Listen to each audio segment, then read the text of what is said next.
Hello, everyone. Welcome back to the Single No More Online Summit. We are here to give you the tools so you can feel confident that you can not only meet your Mr. Right this year, but also keep him, because it's quite important. That was kind of the struggle for me. I was definitely able to meet him, but not keep him. And if you can't keep them, you're still single. So, so thank you for joining us. I also want you to feel confident because I actually believe meeting the man of your dreams is very much within your power. And I am super excited for my guest today, Mr. Jacques Pierre, and more so because he is the co-author of our book, The Fairy Tale. Yay, we wrote this together, so we're going to get into this very shortly. But just a little bit more about Jacques Pierre. He is a Buddhist monk, healer, mentor, author, clearly, and also love coach. And he went from being mindful to harnessing mindfulness, and he's going to get more into this shortly. And basically, he teaches others how to discover the beauty that is already there. I know we speak about this a lot in terms of our own selves and really being happy with who we are, but he helps you get there, and we all need that help sometimes. He uses his wisdom of self-discovery and compassion to help others find their authentic purpose. I know tons of stories already where he's helped plenty of people, and it's pretty life-changing pretty quickly. And once this is all in alignment within your life, he thinks that all things can be possible. And throughout all of his years of teaching, he's established a style that is fun, witty, which you'll see, yet focused for all levels to develop a meditation practice. And these are just, I want to bring all these things together to you because sometimes falling in love doesn't just mean finding the right guy, doesn't mean, doing the normal tips and tricks, but there's so many things that we can harness and do to really just better ourselves, which essentially will then bring love into our life and also make you happier. So this is why I like to bring all this to you. And so welcome, Jacques. You are one of the most interesting people that I know and have met. And I'm so That's good. So I would love for you to share with the audience just a little bit more about you and who you are and how you got here. Yeah, so thanks everyone who's viewing this, and thank you, Andrea, for having me here. This is very, very rewarding for me. The Bond Buddhist, so Zen Bond, JPC, Jacques Pierre, which is different than Tibetan. I usually refer to Tibetan because that's the Dalai Lama, which most people are aware of. Bond tradition is a much older tradition of Buddhist practice. In fact, there's not many Bond Buddhists out there. In fact, I would say I'm probably one of the few that you'll meet Bond Buddhists, because there's not that many of us around. But I grew up from very humble beginnings, very much, I would say, not the best living situation I grew up, but I always had a desire to help people. Hence, one of the many things I've done has been a matchmaker for a prominent matchmaking company where I met Andrea. But as far as me, my journey has been all over. I've always been a great explorer of life, trying to learn. But I also was not truly at a point where I could understand myself. And that also fed into my relationships, which, we'll be talking about relationships here as well. Because a lot of us are very novice and we're just playing it by ear. I certainly was, and I learned a lot. But at one point, I've always wanted to learn about people. I did nonprofit. Surprising for many people, I was a cop at one point. Not that I wanted to be, but I was a minority with a clean record. So that's why they got me. Then, I decided that type of lifestyle was not for me, which I met my mentor, and that's how I got into my Buddhist practice. I was always fascinated by the philosophy, but I realized it's not a religion. It is probably the greatest self-discovery journey that you can go on. And just like what I teach and I mentor other people, not Buddhism, but the self-discovery journey that you can go on to really, when you find a relationship, being the best version of yourself. And that's a big deal. But first, we got to discover what that really is, what we really want. And also that these skill sets help me with matchmaking. Andrea could attest to this. We've had conversation after conversation after conversation with all ages of like 24 and up to 80 about relationships. We've heard of everything. And hopefully we're going to be able to share that experience with you on Andrea's show. But I'm so glad to be here. you ever want to reach out to me, roguezenmonk@gmail.com, and ask any question about Buddhism. But of course, we're going to be talking about getting out of singlehood. Yeah, Jacques' amazing, super giving. So you'll get that email as well, and links so you can reach out to Jacques, because he really is amazing. You mentioned self-discovery, and that's really what it's about. And I keep going on about this topic, and I think I'm having the show is because I went through a huge self-discovery about myself, and it totally changed the trajectory of my relationship, going from pretty much being over to being engaged. So I have so much passion to be able to share that. And also, I can understand now why that's so important. Why do you think people need self-discovery, or why do you think we need other people like you to help us discover ourselves? Shouldn't we just know already? And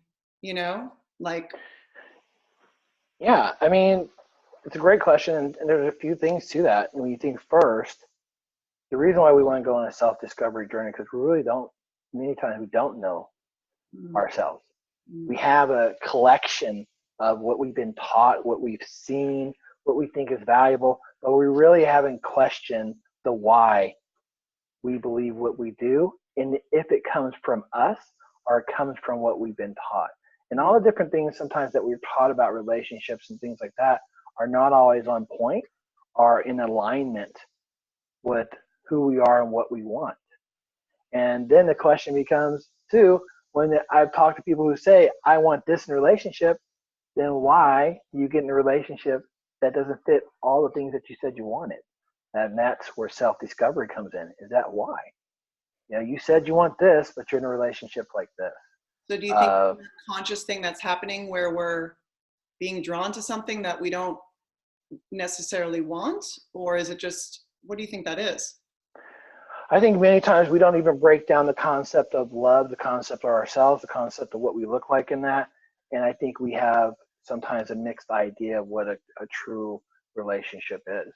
And this is sometimes where you just mentioned a moment ago about having someone who can guide you, because sometimes we don't know the questions to ask. And then other times we need that person to kind of push us in that direction of really discovering those questions of how to learn more about ourselves. And I don't think we can always do that on our own, or sometimes we do. Many of us have done trial and error. I mean, I've been in relationships where I was like, whoops, and then I might have learned one item, but that's not enough. And I went to the relationship like, oops, now I learned two things, but I need more than that to really, be at home with like, okay, this is a solid relationship and this has potential. So I'm hearing that getting clear on the want is very important, right? Is that what I'm hearing? That just be really clear on the want, and maybe the understanding and the acceptance that what you want is okay. Because maybe I feel like people go, I want this, but it should be this, and we should move away from should. And do you think it really starts with getting clear with your want? Yeah, clear what your want and where that comes from. Because like I said, sometimes our want is embedded in what we've been taught. And I'm saying not always the best message. And sometimes it's embedded in that. And then understanding also on top of that want, understanding the fears that you may have going into a relationship, because we are we want to self-preserve basically. And how many times are we reacting to something based on our own fears instead of the actual situation? So getting clear what we want, what are my fears? That I know that's really crucial. Now, if you're someone who's just hearing this for the first time and going, oh, geez, where do I even begin? What are some small little steps or actions or behaviors or thoughts or just little things that people can do to start that process of just becoming aware, or just, like I said, maybe it's not starting, maybe it's just stopping certain things, because I know a lot of us can think and overthink, and there's a big play of stop the thoughts that cause us harm. What would you suggest to someone who just wants to start making some minor improvements to just feel that things can be different and better? Yeah, so I mean, I would say the first thing is just to breathe. Breathe, and sometimes take time to look at the situation for what it actually is. I think we have a habit of sometimes meeting someone and then creating our image of that person instead of actually having the conversation that leads up to this is what that person is. Mm-hmm. And then we go forward already thinking that, oh, this person is great and they're wonderful because they did this, and really that's not them at all. Mm. So sometimes it's just taking a breath and really looking at this person's, not only what they're saying, but their actions that they're doing as well, and matching those up instead of filling in the gaps with our own mind. Like, oh, he's great. He's the greatest thing. I've never met anyone like him before, and you're already like in love with him, and he took you on one date. I know. Now that might happen every once in a while, but that's, Yeah. most of the time that's Disney. Totally. I felt for Disney. Totally. Yeah. And I definitely know the feeling of, I hear this all the time from clients. Oh my God, he's so amazing. Mm-hmm. But he doesn't call, but he doesn't commit, but I never see him, but we only see each other at night. So I'm kind of like, well, then he's not amazing, because, right. But then it's like, we just want to excuse those because we like what we like and we don't want Mm-hmm. the other things. And then I always say, we'll get this because we do this in the book. We're saying, these guys are giving you everything on a silver platter. They're showing you their red flags. They're showing you that they're showing you what they're after, which is not probably what you're after, which is long-term, if that's what you're after. And that's most people here would be. So, but again, we choose to ignore. Why do you think we choose to ignore those red flags? Because we hope, I think, and this is where I'm saying a lot of marketing and TV has gone into this. A lot of us want the fairy tale story, and that's the thing. We want the fairy tale story, but sometimes we haven't even decided what the fairy tale story is to even see it. And you said the word amazing. There's another thing. Sometimes we don't even define amazing. I've heard people, just like you have too, he opened the door for me each time. It was incredible. Really? That's what you've determined is incredible? He texts me right after the date. Okay. You know how easy that is? Yeah. I'm not saying it's a nice gesture, but amazing? I don't know if I'm going to, you got to do a little bit more for me to be amazing. I'll go with the really nice. But yeah, I think we hope sometimes that someone is who we think they are to be. We hope. Yeah. We lean and even though they show these other signs, we just hope, we grasp hope even more. Like, I hope. Mm. And then when they do something wrong, they're like, I never saw that coming. Yes, you did. They told you. You just masked it with hope. Yeah, your brain doesn't want to be You wrong. put some hope on there. I can't see it. And then many times, many people, they express themselves in certain ways, and they're telling you what they're about. They're telling you. Mm. And I think women just, like you said, because of movies, maybe because of just our genetics, we want it so badly. We want it because we love the feeling of love. It's, it shows that we're desired.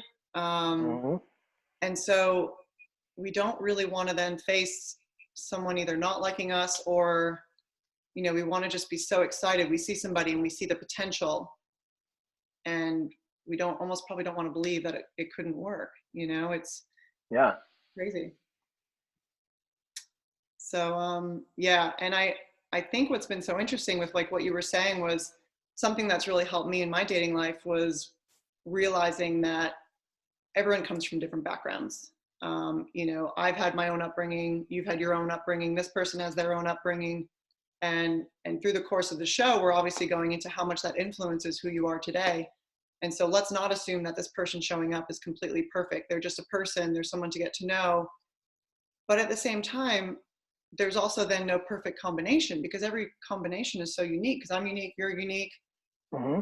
And then any two people together is unique in itself. So Right. really hard to sometimes, put on those hard and fast rules of it should be this way or this is the way it's going to go. You just got to go with what works for you, I say, right? Like, just go with what feels right. And, just if you're assuming that it's going to work and you're hopeful, you're almost putting a level over it that then only can disappoint you. Maybe start where it's, hey, this is a completely unique, complex human being like me, and let's see what happens. Yeah, no, absolutely. There's a saying that,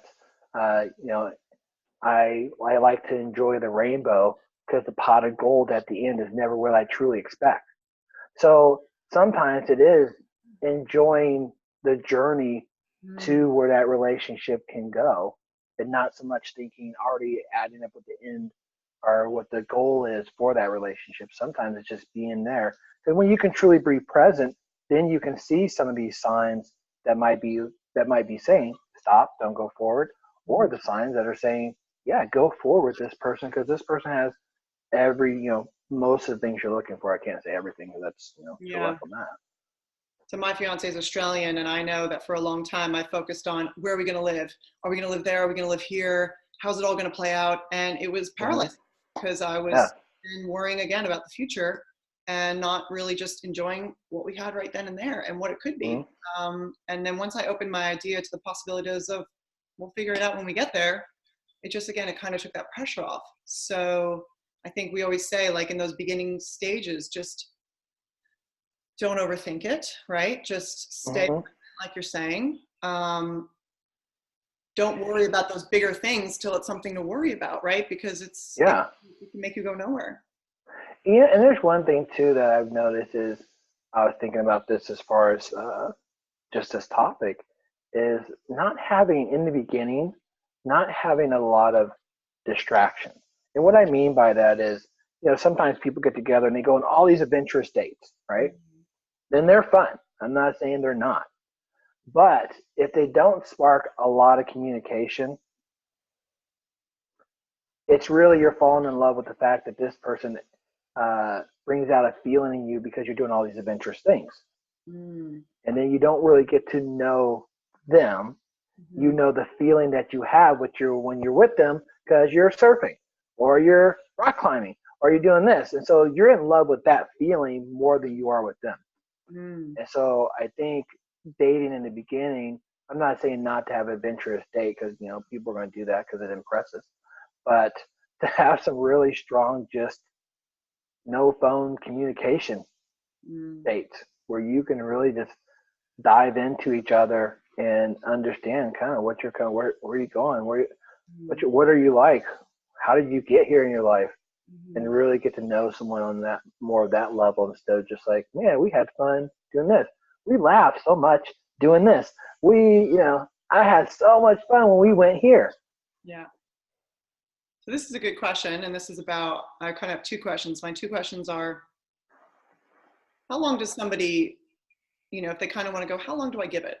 Oh, I don't, maybe the spark doesn't happen right away. We have a lot of fun, like you were saying. How long do we give it? We'll start there. Mm-hmm. Um, like you're talking about timetable. Mm-hmm. I think that's really that's gonna be individual because I think and this is where we come in about self-discovery and knowing yourself. Mm-hmm. I feel like there's definitely people that, things build. It might not be there at first, but they have the elements that you have self-discovered that you want in a relationship. And Mm-hmm. that's worth, continuing to go, right?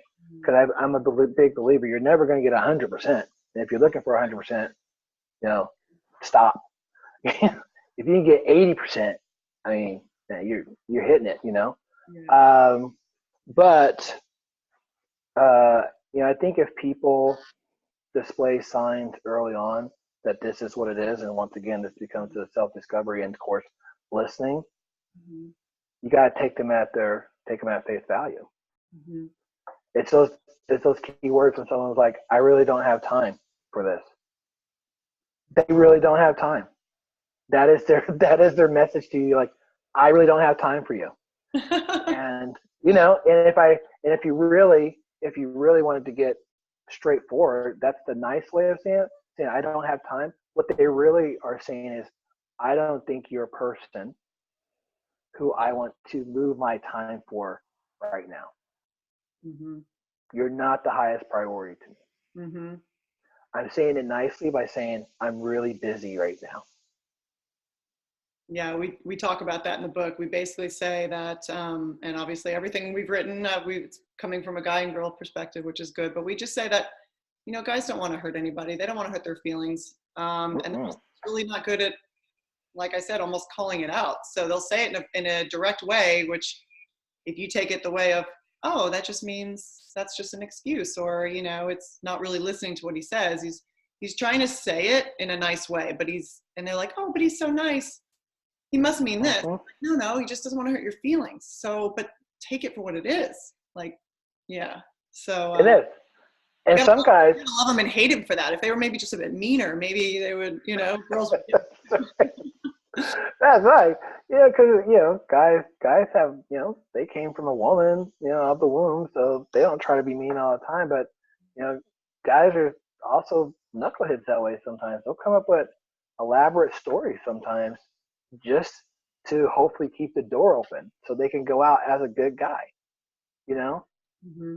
It's like when you quit a job. You know how you want the door to still be open, so you provide the 2 weeks. That's why a guy can be like, I can't see you right now because I'm taking care of my mother and my grandmother and a baby bear. And you're like, what? Like, what are you talking about? That's why I can't really see you for the next 2 weeks. That's right. That's so but you funny. can be like, oh, he takes care of his mom. I know, and grandma, a baby bear. The baby bear. He is the greatest guy. I'm gonna wait. No, he was trying to leave. That's what he was trying to do. He's probably like, if you can see through me right now, you would know that I'm not interested, and you would move on. Now you've actually probably fallen more in love with me because I'm looking after a baby bear. Yeah. So. Oh my gosh, so funny. So you were saying, the other part that I was going to ask you was, what's your advice to women in terms of dating multiple men at one time? I'm not saying it should be compared to what guys do, but sometimes I feel like with women, they'll put their eggs in one basket, or they'll, like I said, not read the per se. So what's your advice to them? I think if you're dating multiple guys at once, make sure they're paying. It's much cheaper for you. A lot of free meal. Line it up properly. Monday, Tuesday, Wednesday, Thursday, Friday. Then you don't have to pay for food all week. Now, if you're dating multiple guys at one at once, I mean, I think when you're dating, that's fine. I think you should. I don't think you should necessarily put all your eggs in one basket. I think people should understand the energy sometimes it takes, especially when you're someone who wants to get into a solid relationship. It takes a lot of energy to split your time between, all these different people. I mean, this is not the Bachelor show. And so I would say if you're going to date multiple people, I personally would keep it limited of maybe 2, maybe 3. Yeah. It just becomes, because it's almost like it takes longer to really get to know these people if you have too many. You have too many going on. It just takes a lot longer. You get, it gets all stretched out, and you have this kind of roller coaster. Because trust me, you guys, girls, you're dating multiple people. They're not all good. Mm-hmm. You have a couple just filler times in there, and you're just hanging out with those people too. Yeah, I agree. It's like I always encourage, don't really close anyone off, until that person really locks you down. There's no to, not have other things working in the sense of, hey, if you meet this other guy, you don't know that this guy is going to stay around. So necessarily might not have to make a full effort to always be dating a lot, but at the same time, I always say, keep your eyes open. Until a guy says to you, I want you to be mine. You just keep those doors open. And like we say in the book, we actually go, okay, if you're going to meet someone, give them 30 days to see if it's anything more. And if it's not, then call him out. And if he dances around it, oh, I'm not ready. Oh, I don't know. It's like, all right, then I would just kind of go, okay, next. And let's put that together. If you do meet, one good solid guy a month, give him about 30 days or a couple weeks to see if it's going to turn in and, grow into more. And if it doesn't work, on to the next. That's 12 decent people a year. That's actually pretty good. I mean, I'd be hard pressed to find people who were, meeting that many people, good, solid people in a year. But if you only put the focus on maybe one person a month, that might not seem as overwhelming. But when you add it up, it actually is quite decent. Mm-hmm. And and at the end of the day, to add to what you're saying, you kind of said it just a moment ago, but you're not exclusive until you both agree you're exclusive. Mm-hmm. So that is assuming, oh, we've been hanging out a lot, and just assuming that you must be a couple. You gotta get off that until you both decide, hey, we're in this. We're putting everyone else to the side. Mm-hmm. I mean, if you're out and about, you see him on a date. That doesn't mean that he doesn't like you. That just means that he's keeping his options open. Mm-hmm. And until you both decide that, hey, we're exclusive. So yeah. Yeah, I think it's hard for some people to get around, especially women, that idea of he likes somebody better than me, because we always want to feel like we're the only one, right? Like, Mm-hmm. it's hard to get past that. It's like we want to feel so special, and I think I think people need to realize that there's just so much that goes into the mix of a couple. Like I said, how your two different upbringings, how do they mesh when you get together? What time in their life are they at? Do they want a family right now? Do they want a family in the future? Are they ready to be in a relationship? Like, it doesn't mean they don't like you, perhaps. It just means that there might, that's what they come to with timing. Timing is definitely a huge thing. And that's why, on the alternate side, if you meet somebody who is on the same page as you, give that a lot more credit than it deserves. I had to do that with my fiance. I was like, why do I keep chasing after guys who, again, maybe make me feel good or have this amazing chemistry with, or maybe are more, compassionate or generous or whatever it is, but yet they don't want a future with me, and they don't want a future right now, or or family. So there's a lot of things that need to line up for something to really work out. So I think if something is moving down that path, give it more credit, right? Yeah. Oh yeah. Yeah. And then, and when you're dating, it's like you gotta get off we all have our little egos, but we gotta get off that piece, and we're not all that to everybody. Right. I mean, we're just not. And relationships, when you really get in one, it's a marathon. It's not a sprint. And our society is definitely off of I want it now, now, now, now. And just as you're kind of expressing, relationships, all that ebbs and flows. There's those moments where you're just like, oh my God, this is great. Then you're like, those moments like, I don't know.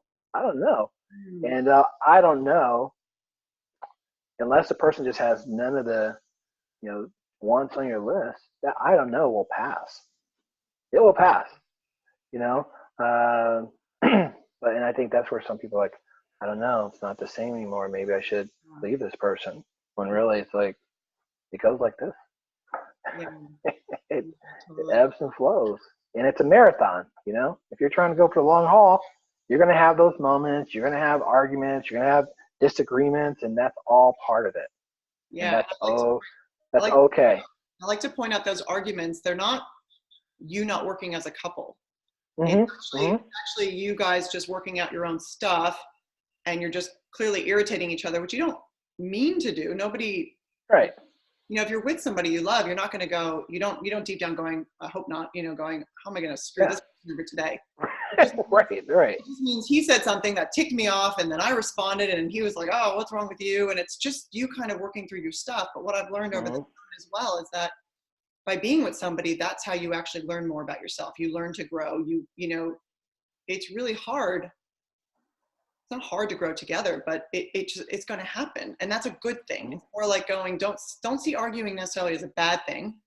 It's because you're just trying to have two people who are totally different, jive together, do your thing, and just make sure that nothing gets miscommunicated. And because there's so much miscommunication that goes on, even in the early stages of dating. I mean, when people are, so much brain work goes on, and justifying and ego goes on in the beginning of, why didn't he call? Why didn't he say this? And oh, he didn't respond. Oh, he did it at 12 at night, so therefore he was drunk, and therefore this, and therefore this. And like, whoa, do you have any idea what's going on? Or do you know that before?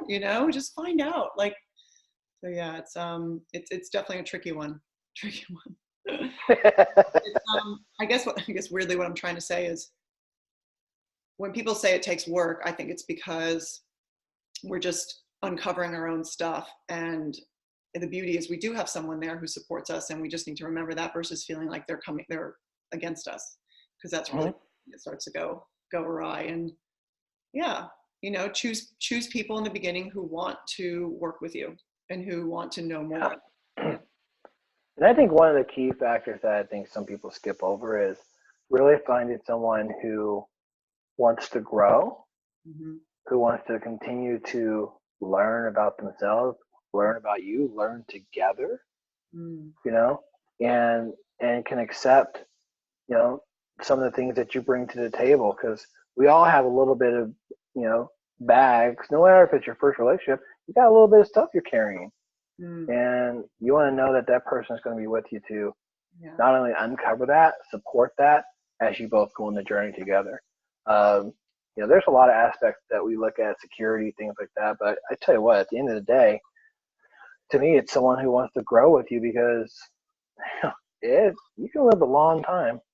It can be a very long relationship. If there's not someone who wants to see you grow, they want to grow, you want to continue to be a student of life, you know, you might have this happen. Yeah, absolutely. I love that it's all about growing. I feel like a lot of the feelings that we aim to feel or make sure are there in the very, very beginning, that chemistry, that lust, and all that stuff grows. We know that obviously chemistry is just you being comfortable. So you're obviously comfortable with this person, but again, there's more work that needs to be done to work out whether they are a good fit for you. And then those feelings, like you were saying, that marathon, it's like that feeling at the end of finishing a marathon, you'll never get there unless you go through the marathon. But the training and everything like that, you know, you can't. It's hard, but I just feel like, you know, for me, again, I was a total commitment phobe, and I was never getting past 2 years, and I kept thinking, why not me? And I'm like, well, I'm also never putting in the real time to work through why it's not working. And then now that I've pushed through to 4 years, it's like, oh, and I came out the other side, but these are those feelings that people talk about that feels really good, that I was essentially harboring myself from. You know, I got too scared and was like, nope, I'm starting to feel this, and something's happened, and I'm out. But if you push through, you know, it's amazing, those kind of acceptance and support and seen and companionship and just love, actually, that can grow. But you kind of have to stick in there if it's someone that you know feel good with. You do, and realize that everything that you're just mentioning, hurt, you know, pain, joy, all that is in the mix of a relationship. It's all in there. And a lot of times, we fear getting hurt, you know, and sometimes we focus on that. We like, I don't want to be hurt again. You're going to be hurt again at some point. I'm not saying necessarily the relationship, but you're going to feel hurt at some point in your life again. It's almost unavoidable if you're living on this planet. Yeah. You know, but it doesn't mean that hurt is something that's going to last for long. It doesn't mean it has to be forever. You know, and it doesn't even mean that it could be just like that and you're back to the status quo. But I think if you're afraid of being hurt, one, you're missing out, because you can focus on the fear of being hurt just as much as you can focus on the possibility of when things work out so well. Yeah, breaking through, right? Yeah. Yeah. And just realize that that's a part of it. That's a part of it. We can't control other people, even though some of us would like to. Yeah. And they might hurt us. We might feel pain based off their actions. Yeah, I read it. We also might feel a lot of joy based off their actions. Yeah, I know. It's almost like it felt like once I got beyond that fear, I was able to feel feelings that I never felt, but I was never willing to break through that fear. And I read in the book, The Subtle Art of Not Giving a Fuck, which is a fantastic book. He definitely describes how life isn't about avoiding problems. It's about overcoming problems. Like, we actually, as a human being, we get joy of accomplishing or overcoming problems or overcoming challenges. That's why we're setting new goals for ourselves. That's why we keep, you know, putting challenges in front of us, because then we get to overcome it and go, wow, look what I did. So like you were saying, don't avoid it, just go into it because you're going to get to the other side, and that feeling is worth it. Mm-hmm. Absolutely. Absolutely. Well, let's talk about this little bad boy right here. Yeah. Best book on the planet.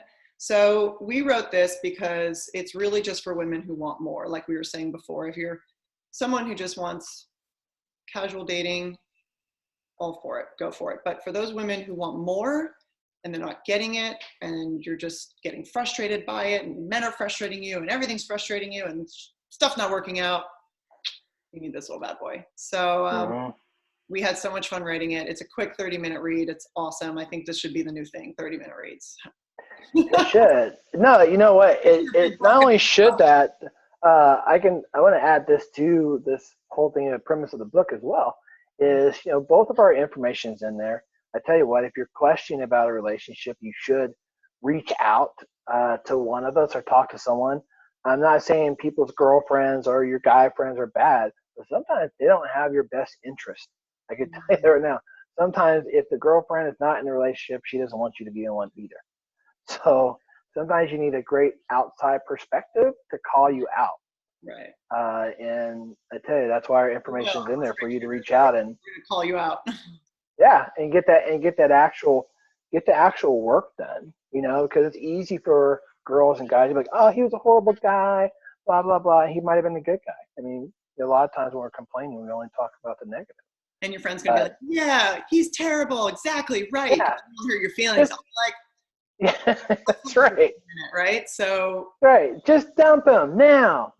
Come back with us. I mean, it's not the great. You might be passing. Yeah, no, you might be passing up a great guy.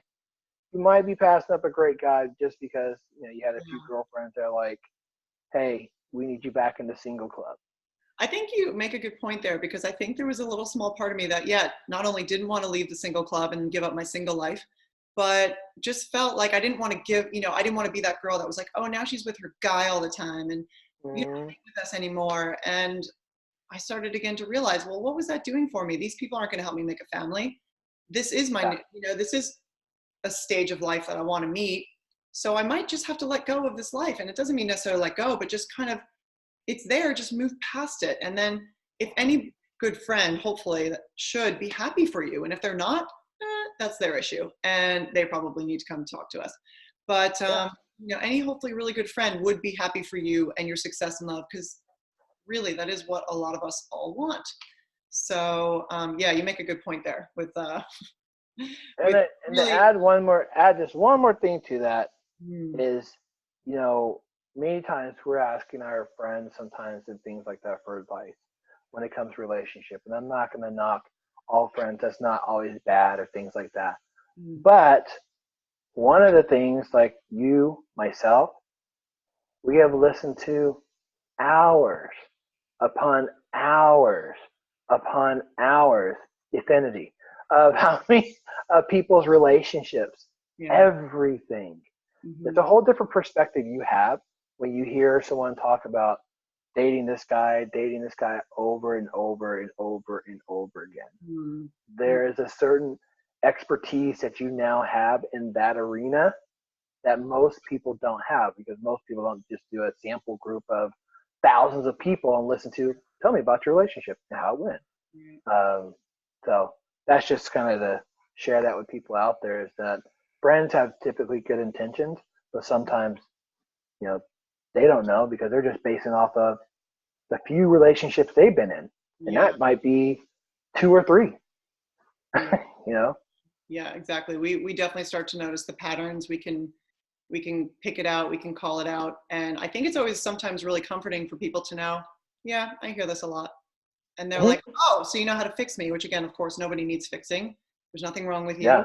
It's more just, I understand why you're doing that and why you're thinking that way. And I actually really have a really good solution to help you adjust that in the end, just to get to the goal you want. That's really what all it is. You can stay in that space and be like that and hold to those thoughts and those beliefs and everything, or you can see if it's not working for you, try to change something and see what happens. Absolutely. Yeah. So a lot of the line that we use in this book is called "Don't Be That Girl," and I love it, because it's like it's that thing to keep in mind where it's like, oh, am I doing the things that I've always been doing that haven't been working? Wait, come on, Andrea, don't be that girl. Don't do that. But we really, we get into some really good stuff here in terms of, what is actually happening to your brain in the early days when you meet someone and you're so excited and you're sweating and you can't sleep and all that stuff. And you're on the love drug pretty much, which again, we're saying is great. We love it. We love the love drug, but just realize that we don't make the best decisions when we're drunk or, so just the whole thing is take everything as information and then see what unfolds. Do some further research. This is your life partner. So it's, you don't want to just give that to anyone. You just want to make sure they're worth it, make sure you know that you're worth it, and hold to your standards.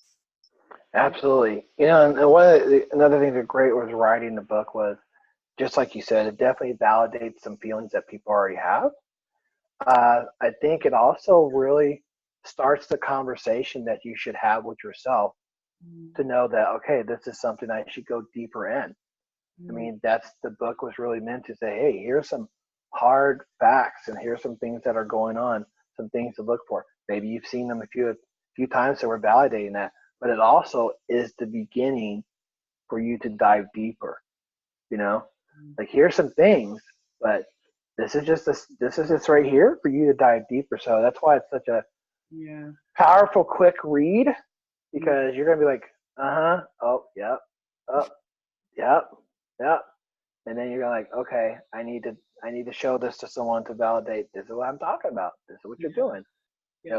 Directly the purpose of the book.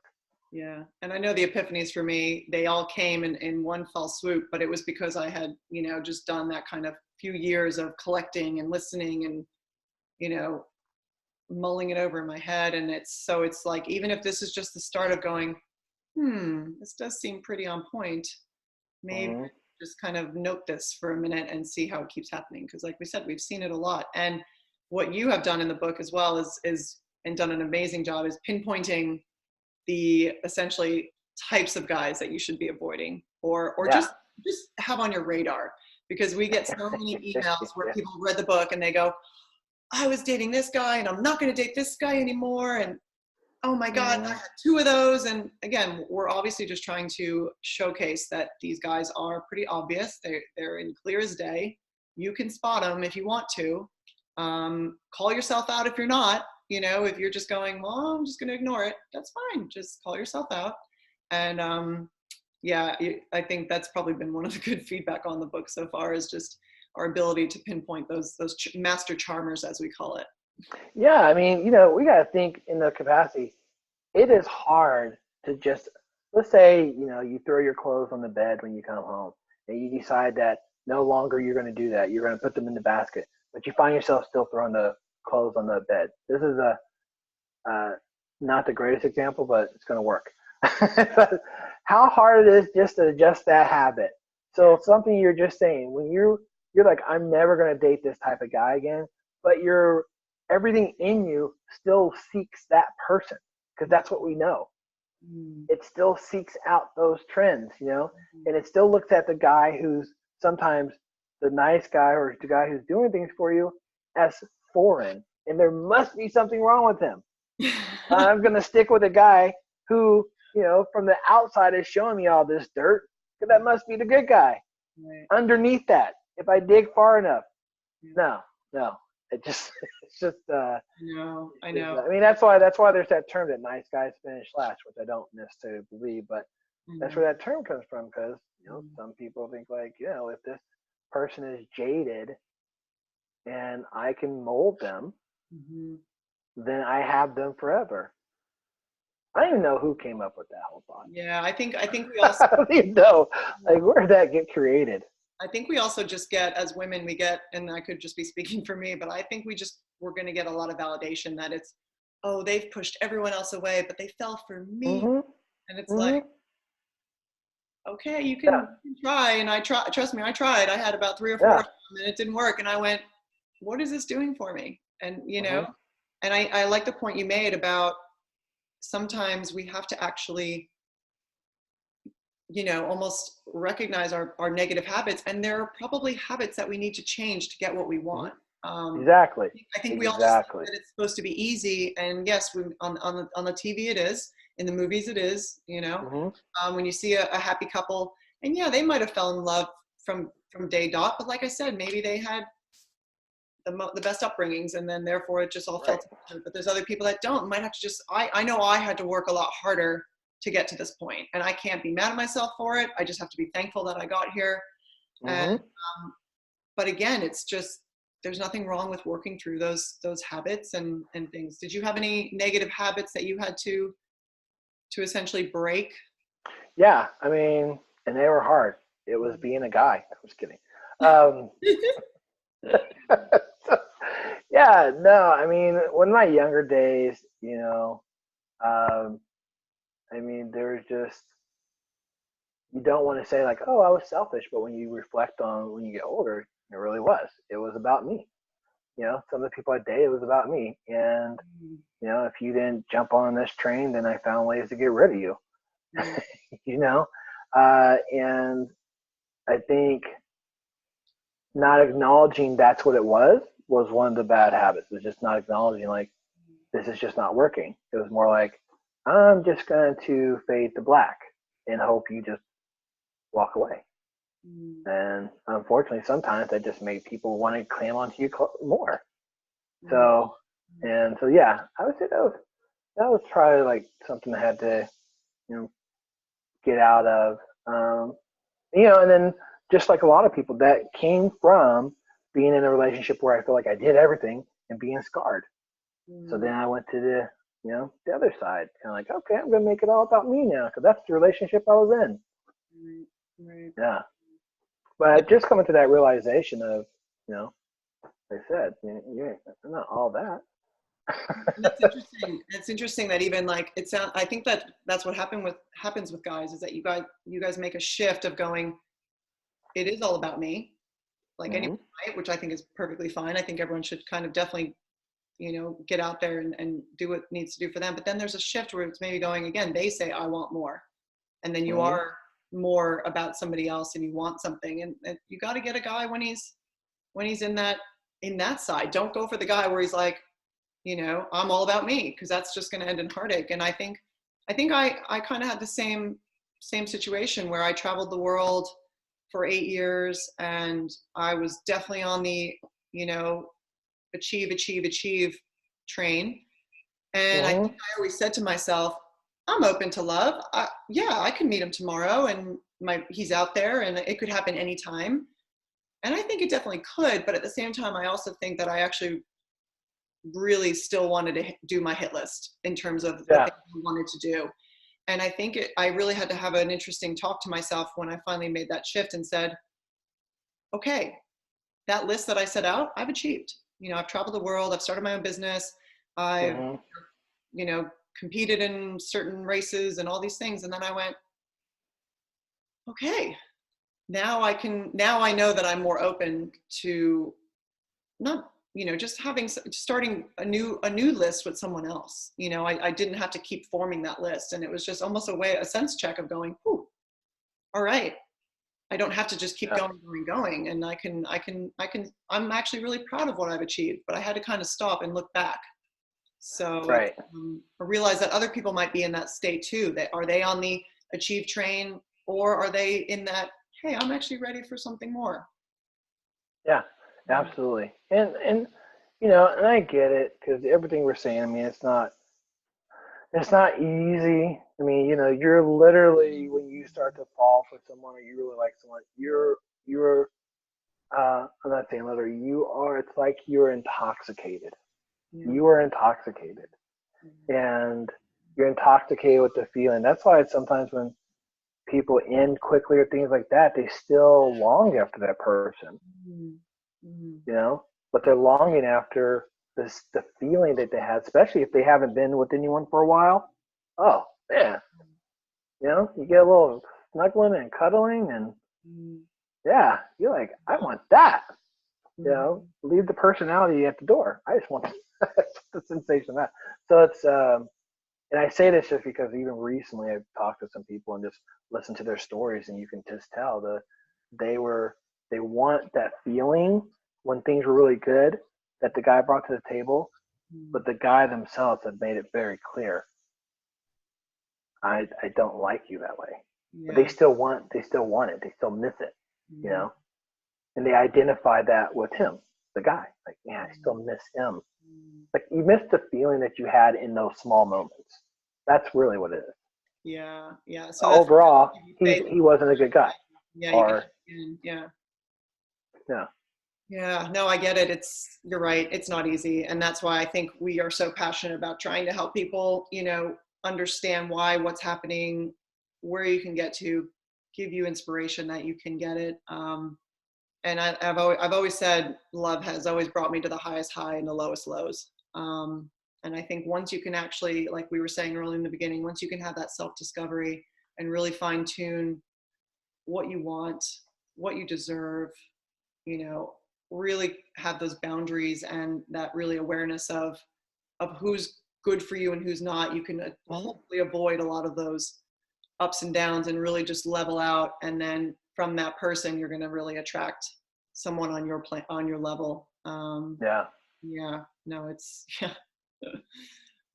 almost like here shouting as well to say it is not an easy road. It is. Yeah. But if you come to the other side, you want to shout it out and say, but I got there. Yeah. Yeah. Yeah. I mean, just like we've been kind of preaching this, I mean, really, it still comes down to like that. Take a breath, keep your eyes open, and, look, I feel like, because you're talking about like in the past, I feel like in the past, there, especially when I was younger, and how we talked about guys who don't really want to hurt anyone, so they'll come with side arguments or just side statements to try to push you away, And I kid you not, there's been people I dated that if I would have said, I just don't want this, I don't think I want to do this anymore, they would stay, okay? And if I said, you know what, I'm going on a trip to Mars and I don't think I'll ever be back, they would be like, I'll wait. You know what I mean? Like it's that, like sometimes it's just like tone as well. And you're like, right. Just totally seeing what they want. Right. Totally seeing what they want. And then it's almost like that, dramatic romantic movie is playing in her head, like, but no, once you get away. Wouldn't that even make for a better story? Oh my That's God. Right. You'll miss me and realize she was the one, and you'll come back like, blah, blah, Mars and yeah. Oh the radio outside the window. I love you. I swear that's what it is. I totally wanted it. That's why it's an epidemic. Yeah. It's a fairy tale epidemic. I totally wanted that, and then I realized, or I don't want to be alone the rest of my life. So I'm gonna work through some things here. Yeah. Yeah. That whole thing. Like things get in our heads. Like if you love them, let them go, and they'll come back. No. Sometimes you love them. They don't love you, and they're not coming back. Let them go. That's it. The end. It's not like they're going to have a revelation. Sometimes they do, but majority of times they're like, all right, next. Start a new book. Start a new thing. Go elsewhere. Absolutely. Yeah, I think it's a big theme. Try not, we can waste a lot of time on the wrong people, and it's what we're trying to say is there's still a lot to do once we get into a relationship. Once we find somebody who actually accepts us, there is still a lot to uncover. That was me. I got into a relationship, but it took me 4 years to work out how to have a good relationship. So stop wasting time on the people who don't even want a relationship. So that way you can start getting into a relationship where there's a potential and still know there's a lot more to go. So, cut the first part out and get through that part as quickly as you can. Find someone who has potential, who at least wants the same thing as you. That's probably the number one criteria. Absolutely. And then go from there and realize there's still going to be some struggles. So if you're wasting your time in the beginning, it's like you're not even getting off the couch, right? Like let's just get out there. That's probably my biggest suggestion, and a way to just decide and do something that you can change right away. Believe, like you're saying, believe what people say, see for what it is. We know it's hard not to. We all have rose-colored glasses on. Take them off. The reality ones are even better. Let me tell you, you just got to get there. Yeah, you do. And you can, you can. Yeah.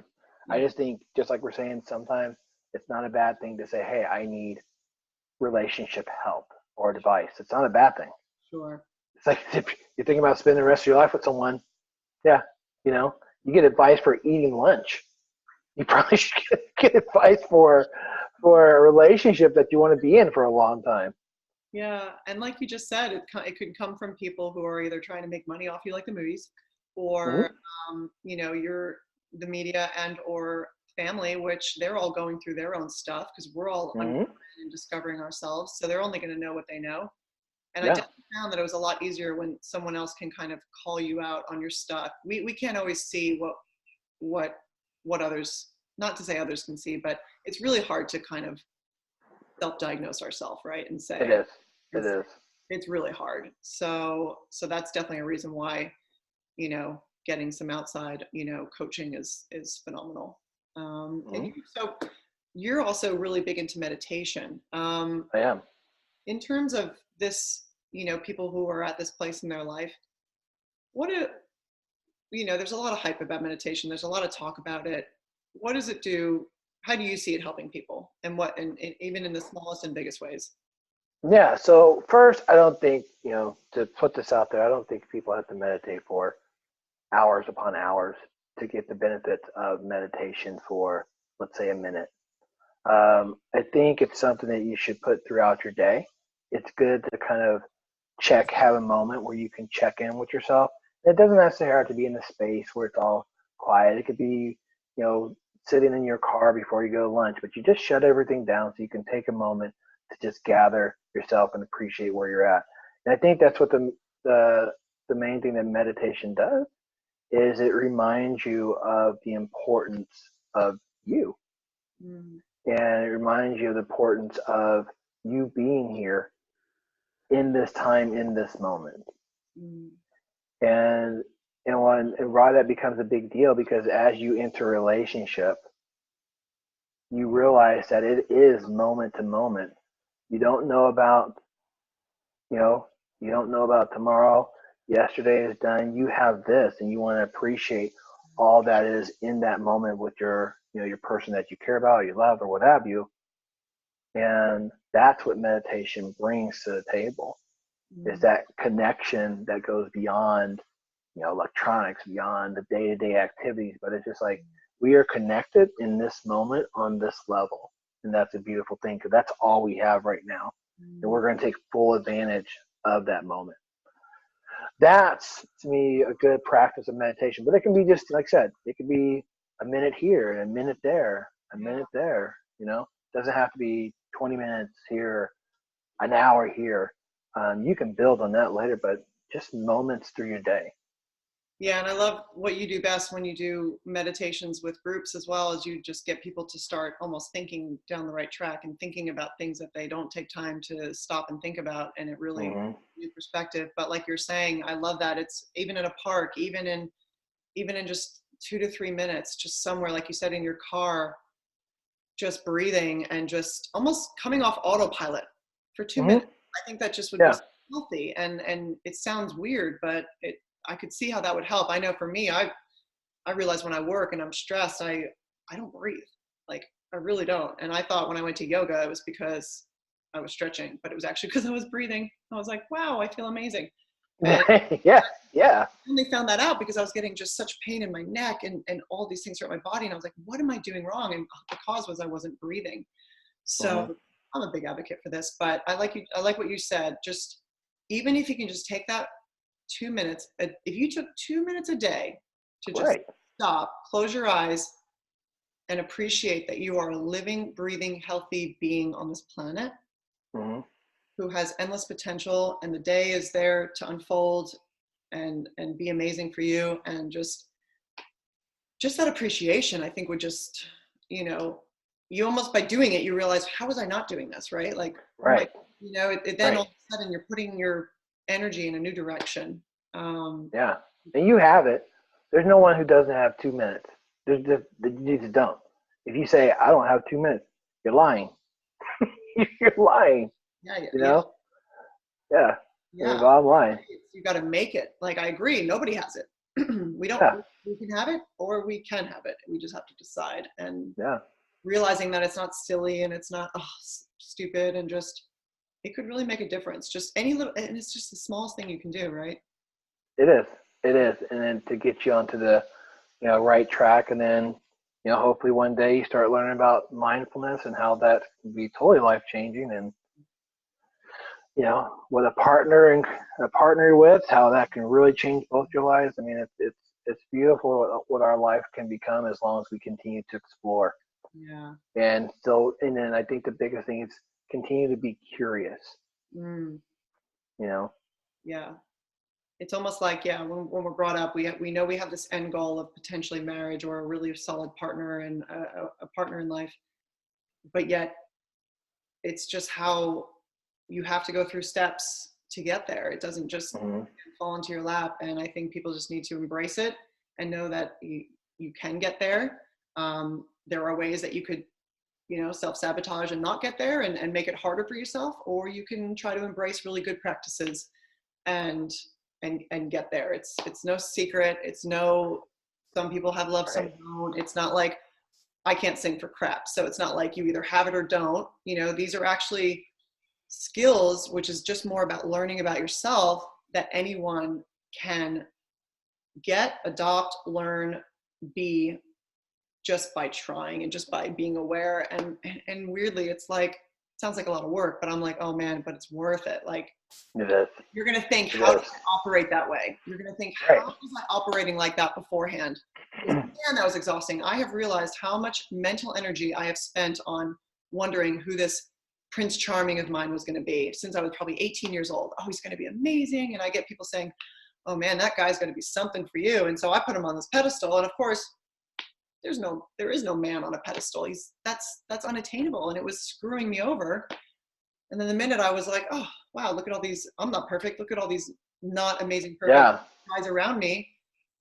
Totally opened up my options of people when they didn't have to be this. And oh my gosh, when I could then switch off my brain about who is this guy going to be? Oh my God, the whole world opened up for, now I can put my time toward giving. Now I can put my time toward pretty much just, giving back and enjoying this peacefulness and this blissfulness. So, that was my little rant and maybe just I like it. But yeah. I like it. That's a good rant. I'm so, it's just, it's one of those, the way I describe it, I thought of this the other day. It's almost like, when there's like you would love this because you're funny, but when there's this joke that people say, or you're telling a joke to 5 people, or there's what is it? A riddle. Okay. So it's probably like a riddle where it's like you're telling them something, and when nobody knows what it is, but then when certain people start to see it. Right. But then you're still on the one going, I don't get it. That's right. What do you see? Then you're either gonna stay in that mind frame like I don't get it, or you're just gonna be like, ha ha ha ha ha. Like, I got it. I didn't really get that one. Yeah, I feel like that's the shift that people can make, and the shift that I made. It was very much like I couldn't see it before. Like I didn't know how to solve the riddle, but then once I figured it out, I was like, then you can't not see it, and you want to almost help people get to that side and be like, oh, it's amazing, and it's so clear as day then. So that's probably my best analogy for the feeling. But no, I think that's spot on. I mean, that's well said. You lucky people, we're going to give you a free ebook copy of our amazing, life-changing, modern day He's Just Not That Into You. What this is, right? That's the way we call it, because it's just gold. And it all says a lot of the same things, but sometimes the way you hear it resonates. So we're just, I'll put it in the email, but literally just, you can go to Andrea@howtodate.com, reference the show, and we will send you a copy. And then obviously any other questions, you can always reach out to us. So is it Zenbon, Jacques Pierre? You got it. Say it right. Zenbon. I know, I'm just used to calling you Jacques, so that's why I want to make sure I get it. All good. How can people reach out to you, and how can they get more from you? Yeah, so you can go to the website www.roguezenmonk.com. That's a great way to reach me. Or you can just email me at roguezenmonk.com. .com. roguezenmonk@gmail.com. That would be a good way to reach me. If you have any questions, especially if you have any questions on the philosophy, or you want to adopt that approach, or you have questions on relationships. And the good thing is you have Andrea and myself to get a girl and a guy perspective. Yeah. I tell you what, the people that I've talked to, it's really opened their eyes when I point out some things that, especially about guys, that they probably didn't see. Uh, it's just they've been able to really reflect on their situation and be like, okay, this is a good thing I'm doing, or I realize that I'm not going down the right track. So it's all about helping you be in the best situation and being the best version of yourself. So definitely reach out. Cool. Love it. Thank you so much, Jacques. It's always a pleasure. Always fun. Yeah. They're one of the many conversations we usually have on a regular day anyway. But yeah, awesome. Hope you guys took away something. I think you can start to see the theme of this show. It really is how much control and power you have. And when I say power, I mean your ability and confidence to really see the success you want in your dating life. So we're going to get you there. And thanks for joining. Thank you. Bye-bye. Yeah.